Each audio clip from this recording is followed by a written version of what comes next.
Welcome to Here Where You Belong, your go-to podcast for exploring belonging with your host and belonging expert, Gina Economopoulos. We are thrilled to have you join us. Together, we'll dive into the depths of what it means for each of us to find our own place in the world, whether it's within our communities, our relationships, or within ourselves. Today's episode is meant to inspire, uplift, and remind you that no matter where you are or where you're headed, you have a place where you truly belong. So, grab a cozy spot and settle in. Welcome to Here Where You Belong. Hello, awesome belongers. Welcome home to Here Where You Belong podcast. Today, I'm so excited to introduce you to someone whose message is so aligned. There's no question that their place is here to share their stories. I'm Dia, your host, and our guest today has risen above many challenges in life. Get ready to be inspired and blessed. Let's welcome Gina Economopoulos. Hey, hi, Dia. Hi, everyone. It's a joy to be here. Yay! Okay, here's a bit more about our guest that I can actually say her name. Gina Economopoulos was born in Syosset, New York. Did I get it right? Yes, you did. To a strong Italian and Greek loving family. She graduated from Eastern Connecticut State University. She bartended before embarking on a 12-year convent journey after her mother's passing. Both ends of the spectrum. She settled on the Jersey Shore, and Gina now works as a certified end-of-life doula, extending her compassionate heart to those in their final chapter. That's got to tug at your heart. She found solace in sobriety as a proud Alcoholics Anonymous member. And her story of resilience through tragedy and faith inspires others to face life's challenges. Gina is the author of Shake the Dust Off Your Feet and Walk, that is available on Amazon. Gina, we are so glad to have you here today. Do you need to add anything, correct anything, subtract anything? How did I do? You did great, and it sounds great. I'm like, is that me? But it is. Like, ooh, I want to meet that person. Oh, wonderful. Well, I know that you have had many challenges that you've faced in life, and you've risen above it. And in all of that, even though coming from a large family, you had to find belonging. And this is a podcast about belonging. And I invite you to share your belonging story, or stories, I should say. But the mic is yours. Take it away, Gina. Thank you. Once again, thank you. Thank you for your service and for allowing me to be on your show to share about belonging. And I have to say, it's a miracle that I'm sitting here today to tell you I finally belong. But it took me a lot of time to figure that out. And I went through a lot of pain and suffering and loss and grief. And because as a kid, as you said, I'm from one of 8 kids. I'm the 7th child. Italian and Greek family on Long Island. My parents were very unconditional love. So I had that, thank God. But yet I was born with a lot of physical problems, where my 7 other siblings were very athletic, beautiful, tall. And here I was, real short, cute. I was the cute one. And I had many surgeries because, like I said, I was born with a lot of health problems. And throughout my childhood, whether if it was a surgery or maybe a car accident, I felt like something was going to happen to me. Like, if it's going to happen to anyone, it will happen to Gina. I'm talking about like pain, suffering, or bad things, whatever, however you want to say, and that's what I thought. I was like, okay, yeah, normal. This is my normal. And at the same time, I was trying to fit where I belong. I do say, like I said, my family was very loving, unconditional love. So I had a sense of belonging with my parents and my family. But yet, as a kid growing up in the 80s, there's the peer pressure, this is out there, and it's like, okay, where do I belong? And by that time, I really didn't like myself because of my the way I looked, or I felt I was ugly, insecure, but yet I had a great smile that hid it all. So nobody knew. Nobody knew that I had these feelings on the inside. And to be honest, Gina didn't know what these feelings were on the inside. All I know is I was searching to find love, acceptance, and where I belong. And throughout my childhood, as well as grade school and high school, and even in college, I was looking for all these areas, and I was looking it in all the wrong places, with drinking or whatever that was, to make me popular, to make me stand out, to make me belong. Yes, this is it. And back then I thought that was the healthy way to find someone to belong. So when I was young in my childhood, like I said, my parents having 8 kids, I think I wanted, my reason to go to college was to find my Prince Charming, get married right away, and have like 5, 6 kids by the time I turned 25. I always said that. That was my goal. I wanted to be just like my mom. She was a house mother, great, great wife. And I was like, yes, this is what I want. Gone to college, didn't find Prince Charming. So I'm like, okay, and then after college, I went to go live with my parents. And at this point, they moved to Harrisburg, Pennsylvania. They retired. My mother had my younger brother when she was 49 years old. So when they were in their 60s and the retirement age, he was still in junior high. So they went halfway. My sister and her family lived in PA, so that's why they went there. And then their goal and their dream was to go to Florida for full retirement. So I did. I went to go live with them. That's where I got bartending, because I got a degree in social work. So why not use my use my degree? That's where I belong. Is to be a social worker. By nature, I do have a heart of service. I do have to say. That's part of who I Gina love, is. yeah, I love to help people, etc., like that. So I bartended so I could find a real job in social work as I'm bartending, but yet I was doing my social work job bartending. I was making money, and I didn't have to deal with the government or paperwork. Easy, easy peasy. I said, this is it. So I belong. This is easy for me. I could talk. I have a personality plus. I'm very good. They all love me because I smiled and I tried to fit in. Yeah, try to, I was a follower, try to follow the crowd. But yet I was very unhappy. I mean, I was by myself, even though I lived with my parents, but I felt alone inside. So during that time of bartending, I decided that I was going to apply to the cruise lines. I wanted to be a cruise line director, like a Julie McCoy Love Boat. Why not? Why not? Why not? Right? Fun, fun, fun. That's where I belong, is to have fun. That's my motto. Fun, fun, fun. Gina Economopoulos. Let's do this. And so I had all these applications, filling them out. But during that time, my mom was diagnosed with cancer. And so that was the beginning of my turning of my life around. They gave her 4 to 6 months to live. She had bone cancer at a young age. My younger brother went off to college. First, he just graduated from high school when she was diagnosed. All my other 6 siblings they had their jobs, their life. And so I didn't think twice, and I would never think twice, but I stayed around to take care of my mom and my dad. And I was still bartending, so that was my life, of taking care of my mom, not realizing what terminally illness was, not realizing what cancer was, not realizing what death was, losing your mom. And so during that time, I was raised Catholic. Of course, I was not practicing Catholic because college, bar, I didn't belong in a church. So that's not where I knew I did not belong. And so, but yet, what do? I prayed.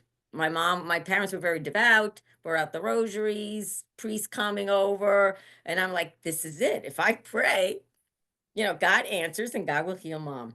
But that wasn't the case. She died in 5 months. She died in January of 1992. And that was the beginning of my dark path. I was 23. Now I don't know where I belong, because my mom passed away. I was taking care of her, like, with my dad. And so after she died, it's like I was, bartending, like I was searching. Once again, I'm a good searcher. And I don't know where I end up, but I believe it was just that a grace in me that kept moving forward, which without realizing it. So I did search. I was searching for the meaning of life, the purpose of life. Why did mom die? Why didn't God answer my prayers? Why? Like that big question, why? And of course, you never get an answer when you say why, which I didn't realize. But yet being back in the church and praying and just crying and crying and crying and grieving, losing my mother at this age, and I didn't have a boyfriend. I hung on to my dad, thinking that because we had developed a special relationship, taking care of my mom, and I was just like, what do I do? I don't. So I did. I went back to the church. I came back. I had a renewal in my heart, being back in the Catholic faith, conversion, aha, the light, like the St. Paul conversion, got knocked off the bar stool, not the horse. And like, yeah, there is a God. Wow, there is heaven. And mom, you're there. So I went from this one extreme that everyone's going to, living in a Sodom and Gomorrah era. And then this other extreme that everybody's going to Sodom, everybody's like, I was like a follower of Jesus, however you one would say it, that I had the light. And so what did I do with this? I go join the convent. Why not? This is where I belong. So, yeah, I had joined the Franciscan community in the South Bronx in New York for 12 years. You would think I belong there, right? Great smile. Everybody loved Gina. Sister Regina, I was called. Full habit. We lived a very austere life, which meant that I slept on the floor, poverty. We didn't have anything. No, there wasn't any couches or TVs, computers, laptops, cell phone, whatever. And that was during the years of the 2000. And I thought, and then I was loved because everybody loved me. But yet it didn't, as you can see, I'm not a nun anymore. uh Something missing. yeah, there was still something missing. In those 12 years, there was joy. There were times in the beginning I felt I belonged, but then yet I realized I didn't belong because I received I experienced a lot of pain and suffering from the hands of the community. I was rejected. I was betrayed. I was sent away. I was, yeah, it was a horrific time, I have to say. And so, especially here I was a very loved sister. This is a very well-known community. I did everything, blood, sweat, and tears, hands on with the poor, whoever, I was there.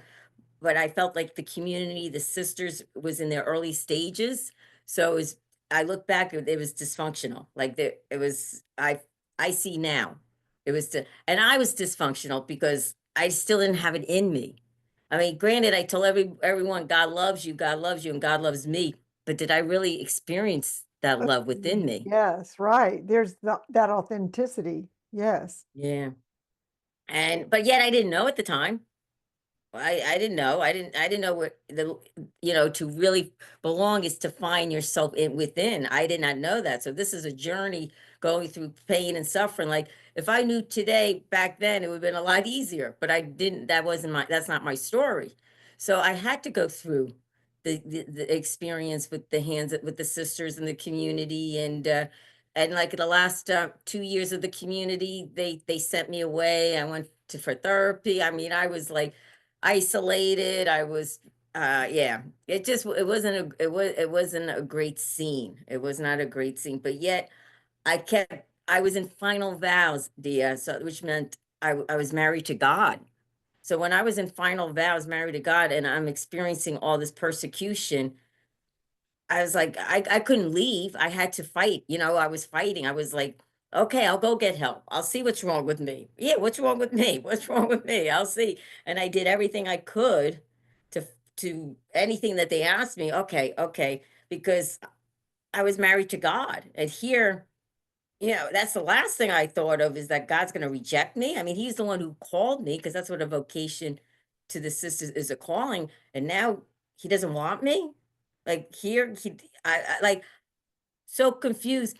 And after doing all this, and I did receive a couple of healings of the places I went to, come back. But in the long run, the sister said to me, "Oh, you know what they said to me? Oh, it's so funny. I No. just realized it. They said at the end, they said, "Oh, we don't think you belong here anymore." Oh, wow. Okay, I was going to ask what was the turning point, and being told you don't belong, that's pretty, like, yeah, that's pretty But definite, and that's pretty clear. yeah, but all along from day one up until like 10 years, they kept saying, "You do belong here. You do." Because I had questioned myself throughout my religious life, saying, "Is this, guys, do you really want me to be here? Because I'm experiencing fear and this and all these emotions that I don't think I should. And this is happening and this is happening." And I would present it to my superior and to my spiritual director, and I would share these feelings. They said, "Oh no, you belong here." So I'm thinking, wherever comes from their mouth is coming from God, being obedient. So I was Right. like, okay, I belong here, even though I guess Okay. I'm enduring the cross. Okay, I'm on the cross. If I'm suffering, they said that I'm suffering for the community. I said, okay, so I belong here. And then after all those, doing everything I was doing, and then their last words was, "You don't belong here anymore." After 12 years, After I'm a like, decade, after a decade. Wow. yeah, You have yeah, found belonging now, and all yes, of your suffering that you've had, you help people in those final stages. So, yes. wow. This is all amazing, and there's so much more here. We're going to take a quick break and come right back after our little brief message we'll be here back with Gina Economopoulos. Be right back.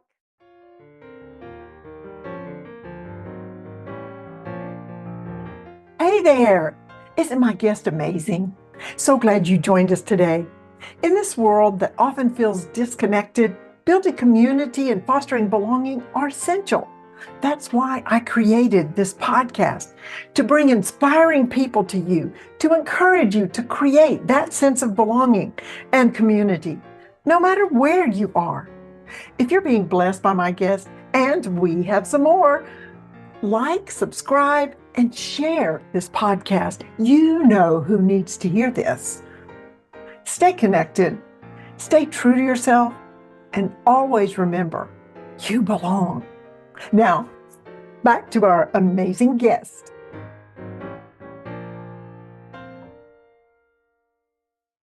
And we are back with Gina Economopoulos, and she has so much to offer. Her story is fascinating.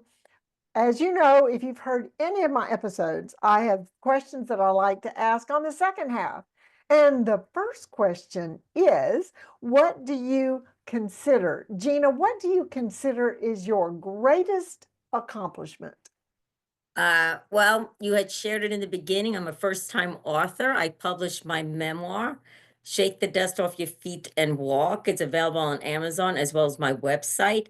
And it has everything, more details about my whole life. It's my memoir. So that to me was the greatest accomplishment in my life. Well, I believe everyone has a book inside, and not everyone, like, I don't know what percentage, it's way low, of the people that actually get it all the way to the finish line and on Amazon.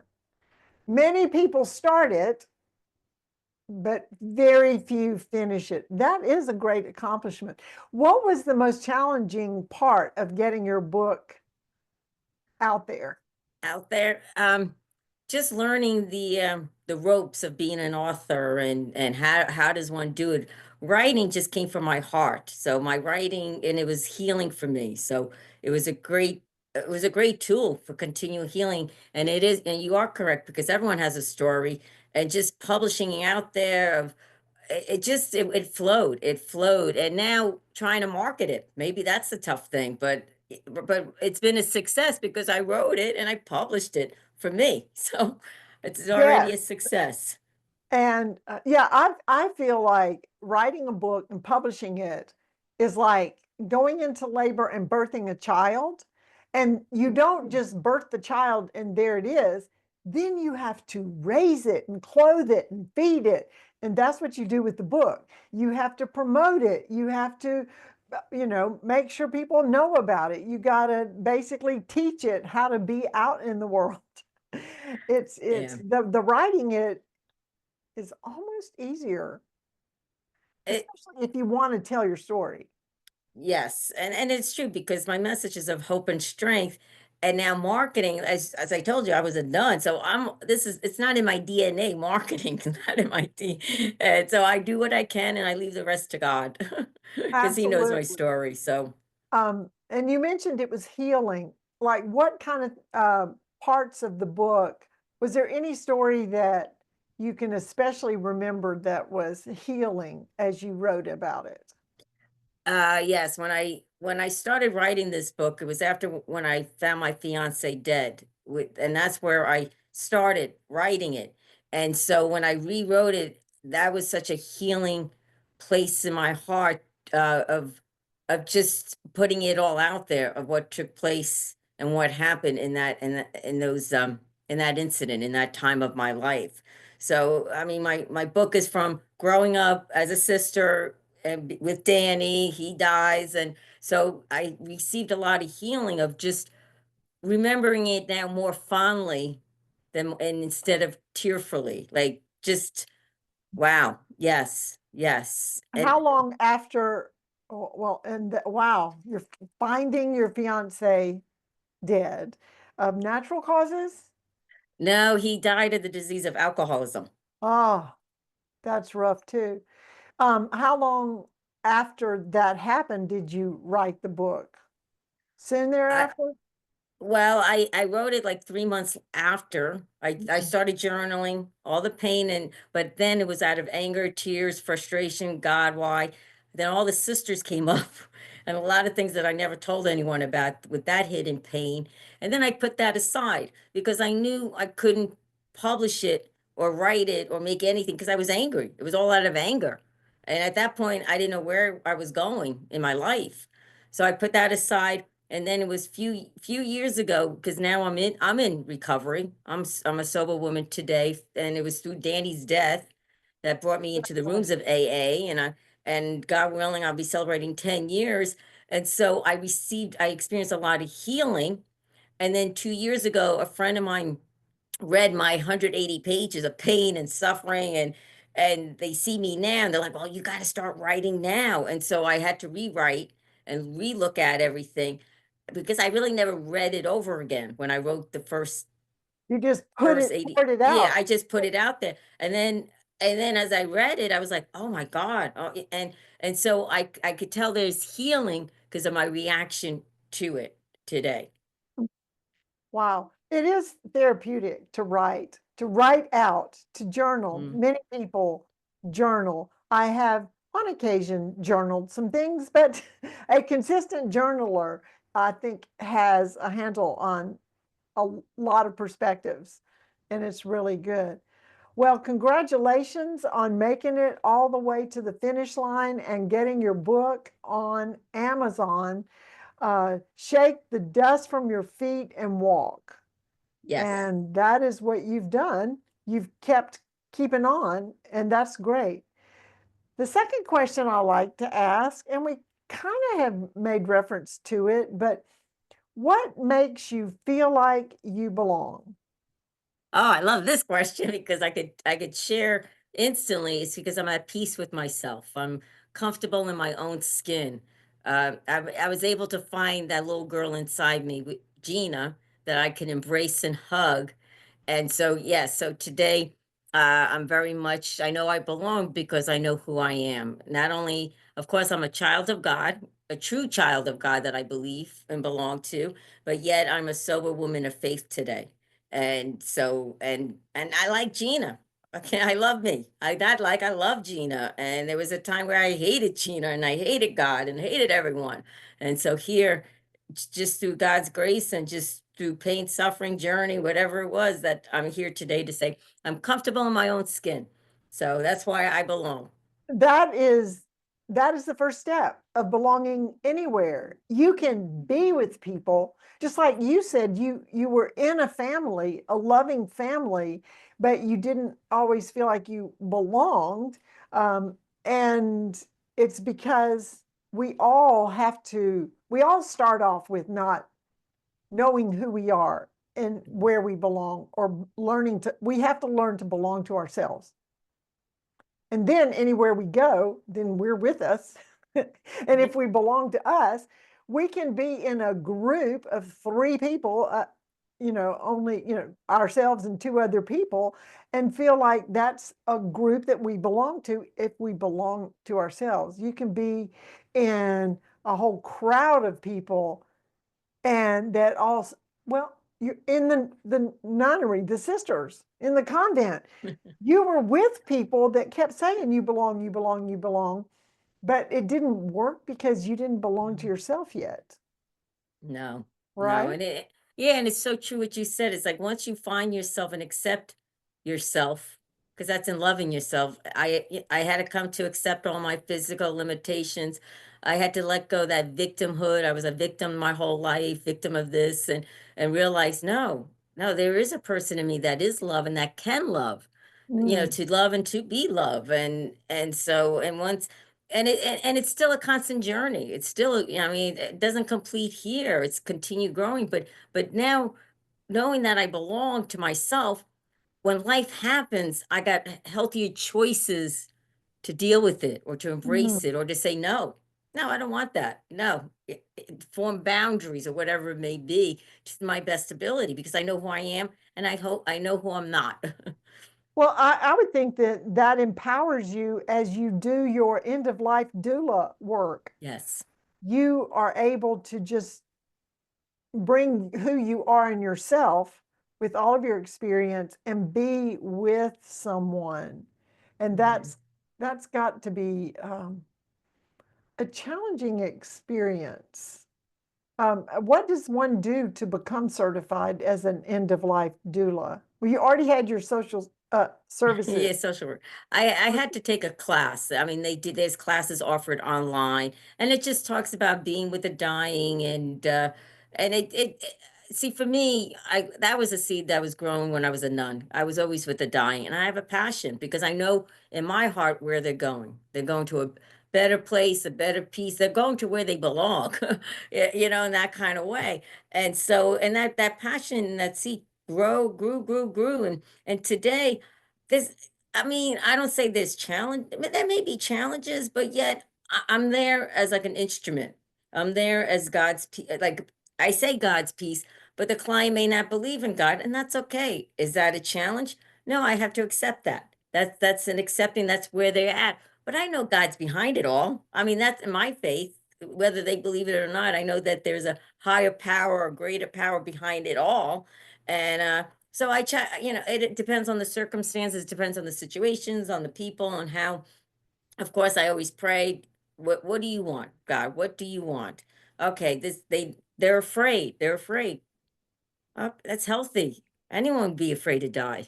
Yeah, I try to meet them where they're at, and to Mhm. my and instead of challenging, in a sense, making it a challenge or difficulty for them. Oh, is this where you? Oh, you want ice cream? Yeah, let's go get some. I'll get you some ice cream. Oh, you want this? Couple of days, whatever you want, whatever you want me to hold your hand, not okay. So I mean, it's just, and that could be a challenge. You got to be with them of where they're at. Right. That reminds me of the expression. Some people say the golden rule is do unto others as you would have them do unto you, but actually it should be do unto others as they would have you do unto them. So Yeah. that's really what you're doing. And you belong by their side, helping them through this journey. Thank you And for that. yeah, and just last thing to share about that is that my goal, not my goal, my passion is to give every person has has the right to have the dignity to die. So you give them the dignity and respect, no matter who you are, where you come from, on the street, in a palace, it doesn't matter. You all have that dignity to die. Right. And we all are going to. Yeah. We're going to all face it. Third question. What is your favorite quote? And you go ahead. Do you want to say it? It's a scripture, Psalm 46, be still and know that I am God. And that was something, even as a sister, I remember that scripture and I would try to pray it and practice it. And it was a seed that was planted. But until I became the person I am today, that scripture means more to me. Those words are more alive to me. Be still and know that I am God. And it also reminds me, all I have is today. That's it. God's only in today at this moment. And if I could practice, so my practice of being still just for today, God's grace and God's presence is with me today. And then I will know that he's God. But yeah, it takes a lot of it's practice. Well, the challenge is the being still part. And if you don't feel like you belong to yourself, there's a restlessness that you can't get in line to be still. You're not aligned with Yeah. who you are and you're unsettled. And to be still and know that, be still and know that I am God. I have a saying I use, especially when I need it. God is bigger. I like God that. is bigger. Something's going on and you feel like it's out of control. Well, it might be from our perspective, but God is bigger. Yeah. And that is a lot like being still and knowing that he is God. We can rest in the storm because he's Yeah. got it. I mean, it's challenging. It's not challenging. I just say it's a growing experience. So when a storm does hit in my life, something I don't like. So if it's something I don't like, your mind is going to go try to figure either like it or fix it to way you like it like that. That's where I have to breathe in and say, okay, God, that those are my thoughts. It's usually your first thought is always negative. So, okay, is that true? No. So there's so many other techniques that I do use, whether it's through prayer or just thinking, positive thinking, and just looking at it and saying, oh boy, because a lot of it when I'm not still is when fear creeps in. Oh, I think And that's a natural human response. exactly. But does fear paralyze me today? No. It used to. I mean, I was paralyzed with fear, anger, resentment. So these feelings are natural and they're also healthy at times. But I learned that if they start taking control of my body, my mind, my thinking, my moods, my losing my peace, I have tools in the toolbox that I would look at my toolbox. What do I need? Okay, I need your acceptance, gratitude. I thank you, thank you, thank you, thank you. Even though I don't like it, or thank you, or talk to God, or for me going to a meeting, a 12-step meeting, or something. Okay, and to get back on the spiritual beam. And once I'm on the back on a spiritual beam, I'm still be still and know that I am God. But it's a journey. It's a journey of faith. It's a journey of my relationship with my higher power, with God. It's going to be unending until I take my last breath, and then I belong. Yes, I belong. Right. Well, the be still part, which is the challenging part, is what we need to come back to because it helps settle everything so we can have the right perspective. Yeah. Because we can't stop Yeah. and go, oh, yeah, God is bigger. Oh, yeah, Yeah. God is God. We can. Whoa. Be still. Take a breath. Exactly. Take a breath, go outside for a walk, go into the bathroom, whatever. What? I always believe we each have our own way. My Right. way may not be your way, but there is such a way that we can get to a stillness with a peace or Right. with ourselves. And it's just a journey. It's just you keep one step, one breath, one day at a time, practice. We fall back 2 day, 2 steps, go back, you go forward and as you're persistent or as you do this pattern, you kind of see, that's a great tool for me. I'm gonna go for an ice cream. That's gonna make me peace. You know what I mean? Whatever is good for you. Yeah. Oh yeah, I'm gonna just sit on the couch and just and you find it, and then you'll have it, and then you'll find something else, you'll find something else, and it's kind of exciting. It's like a journey, to It know is the a journey. unknown. Right. Wow. Gina, this has been amazing, and Thank we you. appreciate you sharing your story with us. Before we close, do you have any final words or any parting words to share with the listeners? Yes, I always say, do not give up, do not lose hope, do not be discouraged. Know that you are loved. And if nobody told you they loved you today, I do. Oh, let's borrow that from, yes, borrow Gina's love for you and me. Oh, Yeah. wow. Well, to our amazing guest, Gina, thank you for being here today. And to our listeners, belongers, stay connected, stay true to yourself, and always remember you belong. This is Dia Irby with Here Where You Belong podcast, signing off. Bye now. Bye.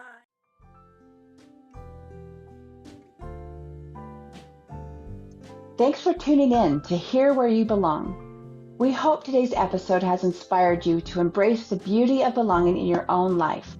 Remember, no matter where you are or where you're headed, you have a place where you truly belong.